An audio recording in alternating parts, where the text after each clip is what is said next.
देखिए खबर 7C की चुनावी परिचर्चा आम जनमानस के संग।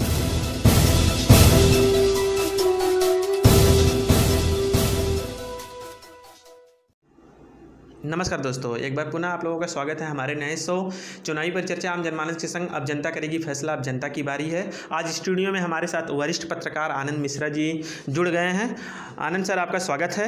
और साथ ही साथ हमारे साथ विशाल सर भी स्टूडियो में मौजूद हैं। तो आज हम लोग परिचर्चा करेंगे जो टिकट का बंटवारा हो गया है। तमाम पार्टियों ने अपने टिकट का जो है कि बंटवारा कर दिया है, प्रत्याशियों को घोषित कर दिया है। तो आज विभिन्न पार्टियों के द्वारा जो टिकट बांटा गया है उससे देश में क्या माहौल चल रहा है और राजनेताओं में जो एक बन गया है उहापोह की स्थिति और जनता के बीच में एक माहौल बना है इन टिकटों के बंटवारे के बाद, तो आज उस पर हम लोग चर्चा करेंगे। सर, ये बताइए कि इस समय कैसा माहौल चल रहा है, टिकट बंटने के बाद क्या नज़ारा दिख रहा है? दीपक जी, देश की सियासत में ये टिकट बंटवारे का काम लगातार पिछले जितने भी चुनाव हुए हैं उसमें टिकट बंटवारे के समय तमाम लोगों का टिकट काटा गया है, कुछ नए लोगों को मौका दिया गया है और तमाम सियासी समीकरण बने हैं, महागठबंधन बना है। तो इस बार जैसे आप देख रहे हैं महागठबंधन की चर्चा बड़ी ज़ोरों पर है। खासकर यूपी में अगर देख लें तो बड़ी चर्चा है। सपा और बहुजन समाज पार्टी का गठबंधन हुआ है और इनकी लड़ाई अगर देखें तो भारतीय जनता पार्टी से बहुत ज़बरदस्त लड़ाई है।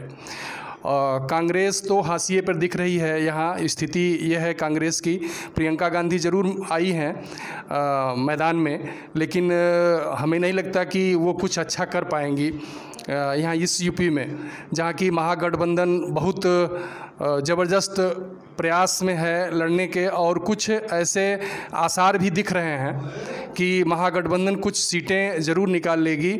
और टिकट बंटवारे में बीजेपी की स्थिति भी यही है। बीजेपी ने भी तमाम वरिष्ठों का टिकट काटा है, कुछ नए लोगों को अवसर दिया है।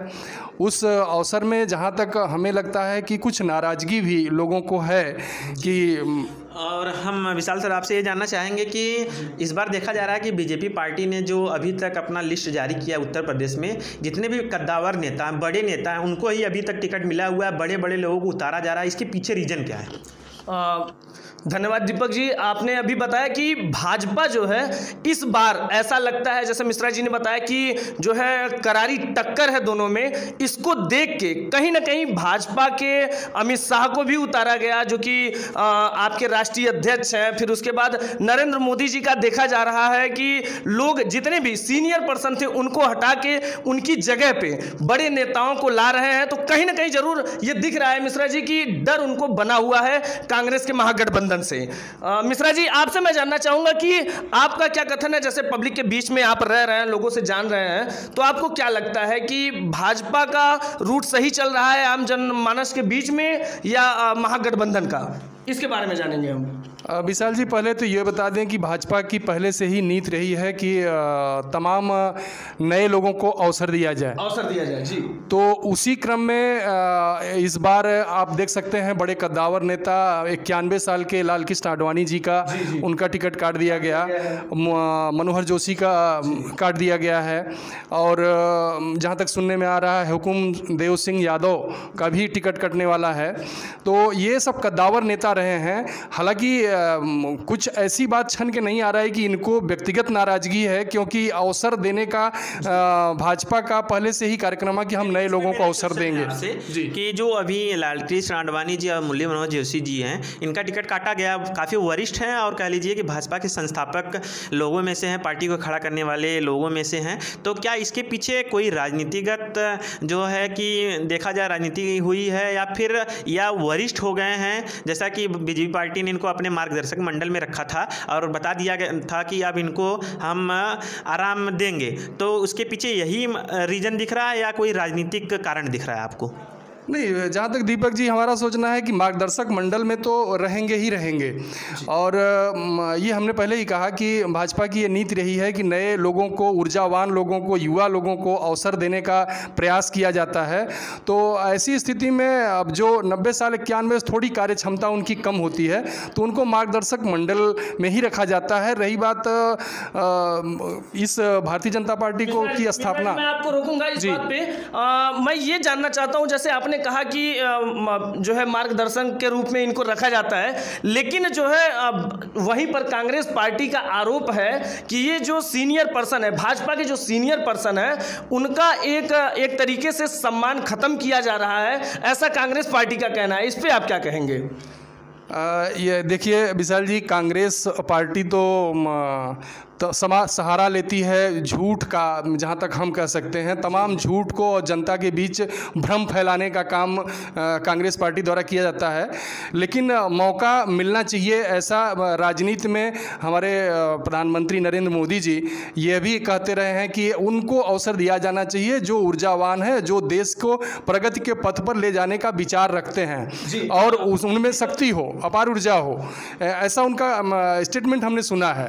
इसलिए इसी क्रम में ये बड़ा फेर बदल जो है संभव हुआ है। जी दीपक जी हमारे साथ जुड़ चुके हैं पुनीत जी, और उनसे जानेंगे कि सीतापुर में क्या मतलब टिकट बंटवारा, भाजपा ने भी अपने लिस्ट जारी कर दिए, और उनसे जानेंगे कि लिस्ट जारी करने के बाद जैसे वहां पे सारे टिकट बसपा के खाते में गए, तो भाजपा से किसको टिकट मिला, इसके बारे में पुनीत जी हमारे साथ जुड़ चुके हैं। पुनीत जी आप बताएंगे सीतापुर से क्या भाजपा की लिस्ट जारी हो चुकी है?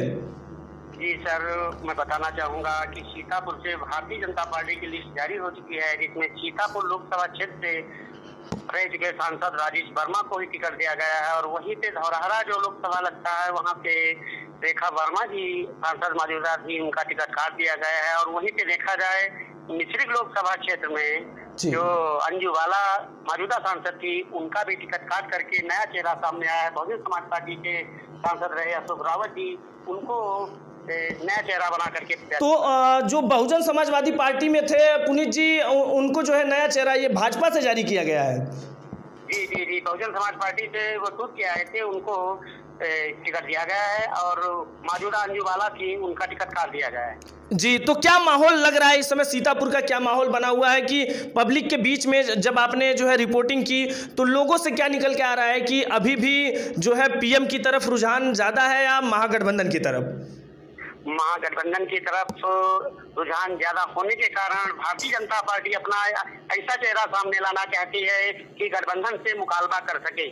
तो क्या वहां पे अभी कोई ऐसा चेहरा दिख रहा है जो महागठबंधन से मुकाबला कर सके सीतापुर में? वहाँ पे जी सीतापुर की स्थिति हो गई है सर। सीतापुर में लोकसभा क्षेत्र जो है वहाँ राजेश वर्मा सांसद जो थे, जो भारतीय जनता पार्टी उनको पुनः उम्मीदवार बना है, वहीं पे कैसर जहाँ बसपा से निष्कासित होकर के कांग्रेस का दामन साधा था, वहीं पे कांग्रेस से टिकट मिलने की संभावना के कारण उधर फिर उलट पुलट होकर के बहुजन समाज पार्टी रामपाल यादव रह चुके विधायक रहे हैं, उनको टिकट देने के लिए उतारू है। और उधर आज फिर सूत्रों से ज्ञात हुआ है कि लहर जो कैसर जहां थी, इनको सीतापुर का कांग्रेस का प्रत्याशी बनाया जा रहा था, वहीं पे जितिन को फिर गुमराह करके उनको सीतापुर से उतारने के लिए कोशिश की जा रही।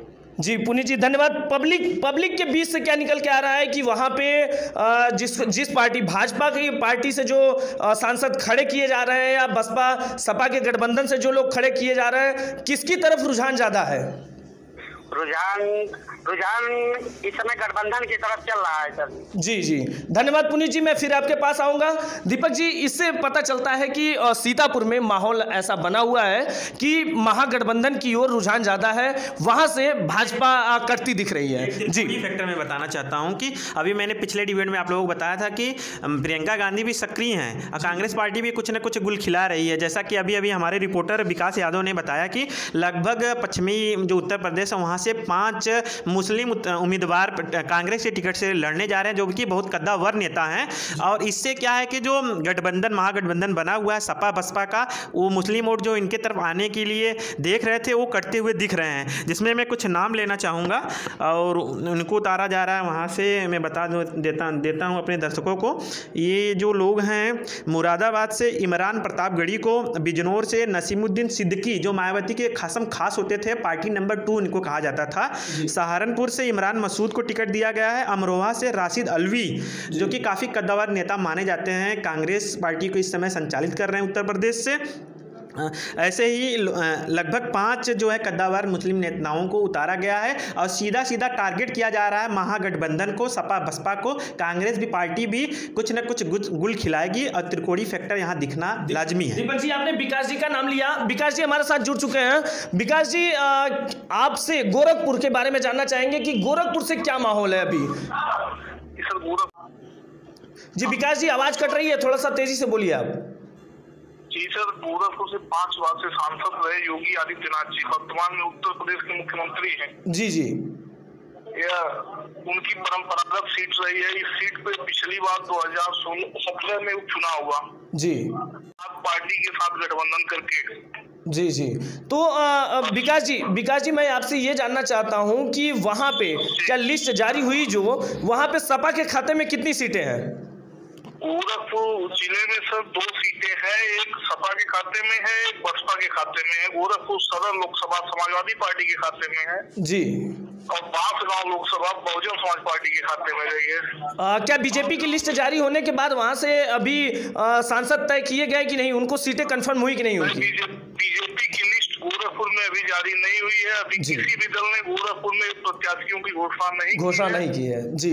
तो वहां पे पब्लिक के बीच में आप गए, जब आम जनमानस से जाना, तो क्या निकल के आ रहा है कि गठबंधन का प्रभाव दिखेगा या भाजपा पार्टी का प्रभाव? जो है बात करना चाहते हैं आनंद मिश्रा जी से, और आपका इस पे क्या कहना है कि जैसे अभी 2 जगहों पे हमारे सूत्रों द्वारा पता चला कि गठबंधन पे ज्यादा रुझान दिख रहा है, और पीएम को या भाजपा पार्टी को कह लीजिए उसकी तरफ सीतापुर से और गोरखपुर से, जहां से योगी आदित्यनाथ खुद सांसद कई बार रहे हैं, आज वो वहां पे रिपोर्टर सूत्रों द्वारा पता चल रहा है कि नीचे जा रहे हैं। तो इस पे आप क्या कहेंगे मिश्रा जी?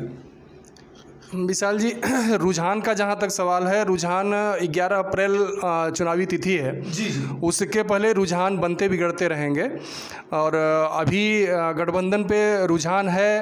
हो सकता है 2-3 दिन बाद रुझान बदले, कुछ अलग समीकरण देखने को मिले। जी मिश्रा जी, जी बात करते रहिए आप। तो स्थिति अभी दीपक जी ने कहा कि वहाँ पे इमरानगढ़ी मुरादाबाद शायद वहाँ पे काट दिया गया टिकट, वहाँ पे राज बब्बर को टिकट मिलना तय था जी।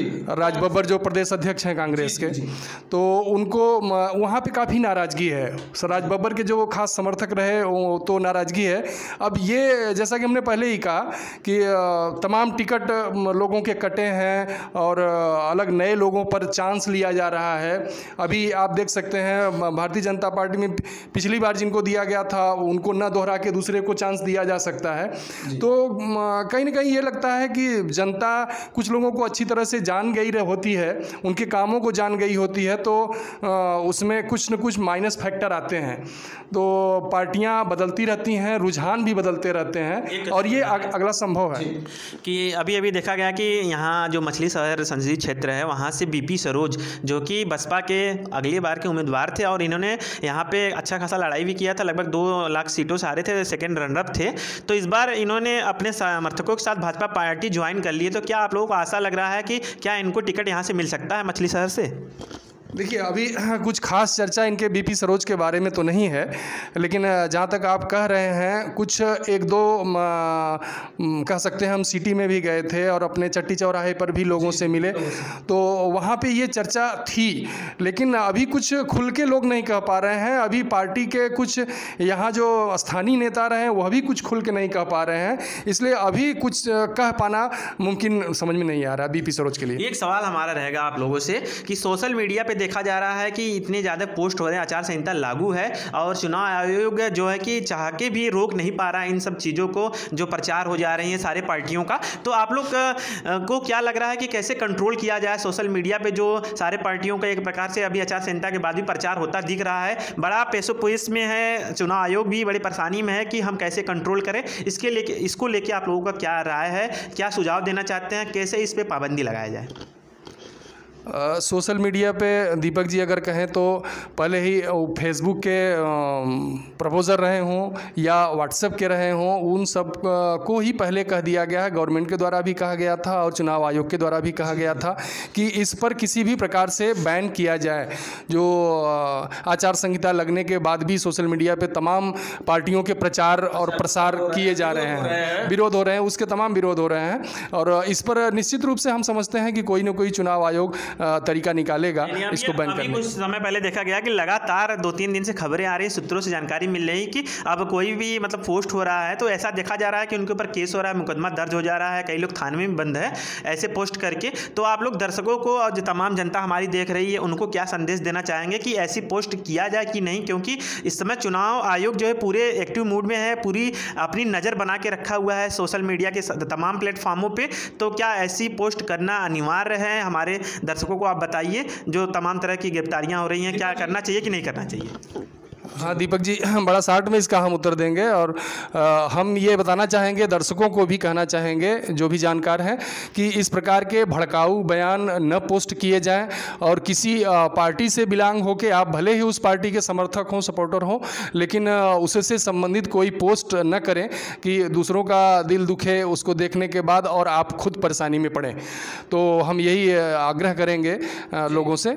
मिश्रा जी, आप वरिष्ठ अधिवक्ता भी हैं, जहाँ तक हमें पता है कि आप वरिष्ठ अधिवक्ता भी हैं, तो इसके इस समय जो दीपक ने सोशल मीडिया की बात की तो कटाक्ष तो बात की बात है। दीपक, मैं आपको बता दूं कि यहाँ पे सोशल मीडिया पे, फेसबुक पे कह लीजिए, इतनी बुरी तरीके से वायरल किया जा रहा है किसी चीज़ों को, या तो पीएम मोदी को लेके खुद एक प्रोमो बना के दिया जा रहा है कि भाजपा को वोटिंग या नोटा या कांग्रेस। तो इस तरीके का जो माहौल है उन पे कड़ी से कड़ी कार्रवाई चुनाव आयोग को करना चाहिए। तत्काल उनको जो है सोशल मीडिया अगर उस पर जो है वर्क कर रहे हैं तो उसको तुरंत बंद कर देना चाहिए, या तो कह लीजिए इस समय हमें यही लगता है कि फेसबुक को ही हमारे भारत में फेसबुक को ही कुछ दिनों के लिए बैन कर दें, क्योंकि उस पर उनको क्या संदेश देना चाहेंगे? ऐसी अगर घटनाएं हो रही हैं और गिरफ्तारियां भी हो रही हैं तो आप क्या संदेश देना चाहेंगे? क्या ऐसा पोस्ट करना चाहिए इनको या नहीं करना चाहिए? जी देखिए दीपक जी, कहा जाता है कि कुछ लोग अंधभक्त भी होते हैं। पार्टी के जो अंधभक्त हैं उनको जेल कर दीजिए या कुछ भी कर दीजिए, वो सोशल मीडिया पे जो अभद्र टिप्पणियां कर रहे हैं वो करेंगे, लेकिन इनके ऊपर मैं पब्लिक से, आम जनता से, जो जिस पार्टी से है, मैं यही गुजारिश करूंगा कि आप लोग सोशल मीडिया पे कोई भी गलत हरकत ना करें जिससे चुनाव आयोग आपके ऊपर प्रभाव डाले। तो दीपक, मैंने बताया कि सबसे ज्यादा इसमें सोशल मीडिया, व्हाट्सएप तो कम कह लीजिए, फेसबुक से सबसे ज्यादा चीजें तत्काल वायरल होती हैं। तो इसके लिए मैं बार बार कहूंगा आम जनता से भी कि सोशल मीडिया पे पोस्ट कोई भी अभद्र ना डाले, खुद जाके वोट अपने प्रधानमंत्री कौन बनेगा उसको अपने दिल में रख के चुनाव आयोग से जो आप जाके अपना वोटिंग पर्सनल स्वयं करें, बढ़िया से अपने सांसद को चुने, ना कि किसी पीएम को देख के। अपने क्षेत्र में जो सांसद आपका कार्य कर रहा है उसको देख के अपना वोट डालें। दीपक जी धन्यवाद। आप लोगों का स्वागत, आप लोगों का अभिनंदन था, हमारे शो में आए हैं आप लोग, और ऐसे ही बने रहिए बड़े खबरों के लिए। आगामी चुनाव जो भी हो रहा है उसमें जो भी बड़ी खबरें हैं उनको कवरेज करते रहेंगे। तमाम हमारे रिपोर्टर लगे हुए हैं क्षेत्र में।